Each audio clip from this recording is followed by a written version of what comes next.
Hey everybody, it's Jason Blaha here, and today I want to chat with you guys a little bit about the keto flu and some of the other problems that people have with ketogenic diets. This came up in my video comments the other day when someone was complaining about this stuff, and I told them ketogenic diets are not something that you want to undertake lightly. And in fact, I've even said in the past that doing so outside of the care of a professional is probably not a wise idea. And what a lot of people don't understand is because people don't know that they're supposed to salt on it. And as crazy as that sounds, its actual lack of salt is the reason that if you don't know how to do a ketogenic diet and you just do it on your own, this is why it's actually dangerous. And this is the reason why registered dietitians say don't do this diet on your own outside of the care of a dietitian, even when it's prescribed medically. And people say, why? It doesn't make, what's so dangerous about, what's the problem? Because Americans have a fear of salt. We've been told that salt is bad.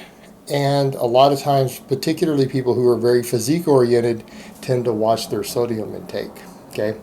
And by doing so, you could actually, worst case scenario, you could actually die doing a ketogenic diet because you ran your salt too low, like dramatically too low. It's actually dangerous. And I'll tell you guys exactly what symptoms you know you've made a mistake. If you get headaches when you first go on a keto diet, like or the whole flu-like feeling, the keto feeling, you are deficient in salts. Like guaranteed, almost 100% chance. That's actually what causes the majority of the negative side effects on this diet. You drop like 7 pounds of water weight in the first week, right? That's a terrible thing. That's a bad thing. It's lack of salts. Lack of salts. You're losing too much sodium and potassium. You're excreting it out because the diet makes you excrete these things at a higher rate than normal. And you're losing water weight and you're losing intramuscular water. Your performance in the gym suffers. And that's what people need to understand is that on a keto diet, you're not supposed to lose weight initially. That is, again, is a selling point for doing a dangerous version of this type of diet. That's a selling point. Oh, you drop weight so quick. Well, you're not supposed to. Like for me, when I went back keto, people were like, how much weight did you lose? I didn't lose anything. I think I lost half a pound in the first week. Because you shouldn't. You don't drop a bunch of muscle glycogen. That's a myth. As long as you have adequate calories, and if your salts and stuff are high enough, you don't drop glycogen. Because you quickly become keto adapted. Usually if you cut your training workload back just a hair to get used to it, you get fat adapted fairly quick. Your body starts burning ketones for fuel, burns less glucose in general. Your muscle glycogen stays fine. If your protein intake is high, which it should be if you're a lifter, that will replenish your muscle glycogen. All right, if you're consuming a gram of protein per pound of body weight and you lift and you're not in a caloric deficit at the moment or in a very small deficit, all of the muscle glycogen that you burn from training can come from your protein. And I mean all of it. All right, you guys aren't burning that much glucose. You're just not. You're not going through 1,000 calories of carbohydrates in a workout. It's just not happening. And I know some of you guys think you do, but trust me, you're not. You guys do like 5 sets of squats and a couple sets of deadlifts at most. All right, that's not going to burn more than 100 calories of glycogen. All right, 50 grams of protein from protein powder will replenish all that, or from chicken breast, like post-workout. That'll replenish all of it. All of it. So what we're dealing with as far as these symptoms go is loss of electrolytes. So what do I do about it? Well, I have my Himalayan pink salt, right? I salt my foods really heavy, especially pre-workout.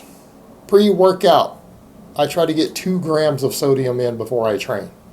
People say, do you drink it? No, I mean, you could, but I don't. I put it on eggs. Like I usually cook an omelet or some scrambled eggs is my pre-workout meal. And I dump an enormous amount of salt on it.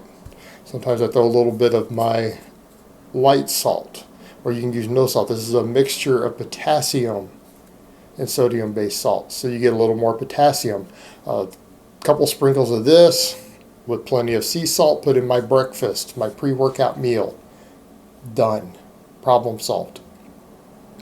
I also use magnesium citrate. Again, magnesium can be a deficiency that you develop on a keto diet. Like if you want to talk about possible deficiencies on a ketogenic diet, magnesium is your number one concern. Well, magnesium matters because it's one of your number one of your important electrolytes. It's important for muscle growth. It's important for bone density. Magnesium citrate, because it is also a very, very, very mild laxative, will also prevent any constipation for people who are still getting used to the diet, because a lot of times people don't drink enough water on it. But if you add all the extra salt in, it'll make you thirsty. You'll drink more water. Will help with that. But that's also come up too. When I've said that I use the mag citrate, people will say, well, isn't that a laxative? It's like, not in the amount you're using. What you guys need to remember is that a lot of times when you're buying that bottle of it that's already a pre-mixed thing with it in there, you're probably taking 10 times the RDA of magnesium. Like, it's concentrated. Now, this stuff is concentrated. Like, you're not going to go take a whole spoonful of this. If you were to go take like a big old spoon, like you would think of as a normal scooper of this stuff, like a tablespoon, yeah, it probably would hit you pretty bad. But that's not the way it's dosed. It's like on this stuff, 125% of the RDA of magnesium is, I believe, a quarter of a teaspoon. Let me see. Yeah. So we're talking, again, quarter of a teaspoon of mag citrate. So in other words, this $20 bag lasts you over a year. I've had this one a long time. All right. That little bitty quantity will get you back up to above your RDA on magnesium. But make sure you get extra salts in, because again, even that, like if you're taking just a little bit over the RDA off of just this supplement, you have to remember there is magnesium in your food. Now, unless you're doing a really nut heavy, very, very nut heavy ketogenic type diet, and most people aren't, magnesium is going to be your biggest deficiency concern, but also because it's one of the salts you need, supplementing a little magnesium to go with all the extra sodium and the little bit of potassium you're adding in, guess what? It will help with all your electrolyte balance. It will help with your recovery from the gym, your performance, all the things you're concerned with, dropping excessive water weight, right? Because people see me do this and they're like, do you do carb ups? Because like your training volumes are pretty high, and with pretty heavy weight these days, it's a lot of training volume, because I put my training vlogs up. It's like, no, I don't carb up, I don't do refeeds, but I salt heavy. Like the sodium matters a lot. The magnesium matters a lot. These are your solutions. This is how you get around all the negative symptoms of ketogenic diet. So when you see people say, I just can't function on that sort of diet, well, maybe you're not doing it correctly. And again, I'm not prescribing a keto for everyone, but I do get people who come over and say that, and they're like, I drop water weight, I get headaches, I'm tired, lethargic, I can't do that sort of diet. Well, if that's the case, this is why you have that problem. This is what you actually need to do. And so this is, again, one of the reasons a ketogenic diet is more complex, because it is probably, other than a vegan diet, the only diet in which you probably need to supplement anything at all. But it's all salts. It's salts that you need. When you need this stuff on it. This is not one of those, oh, no, you got to be careful of your salt intake. All right, that is going to be a problem. Anyone who's in that mindset, this sort of diet's going to be dangerous for you. It's not going to work. You're going to have to salt your food heavy. And that's just a simple reality of it. There is no way around it unless you want to feel terrible. You want to risk your health, everything else.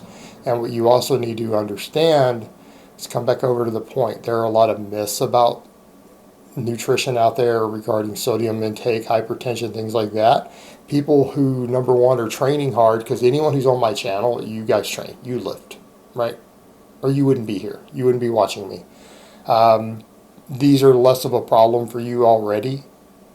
Number two, this diet causes you to excrete excess sodium. So even if you're one of the people who is genetically prone to hypertension as it's related to sodium, you may have that issue go away completely, even on a higher salt diet on this. Now, if that's a case, a problem for you, obviously you want to consult your doctor. Obviously you want to check your blood pressure, right?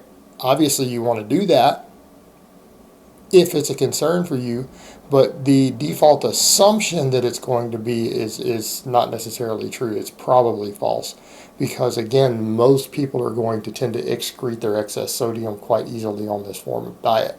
So even people who maybe historically have an issue with it, you're going to find that you need a lot more salt to function than you did previously, and you might find that your blood pressure stays in the normal range anyways. All right, guys, but that's really all I have to say on that today. I hope it's been informative, and I will talk to you guys next time.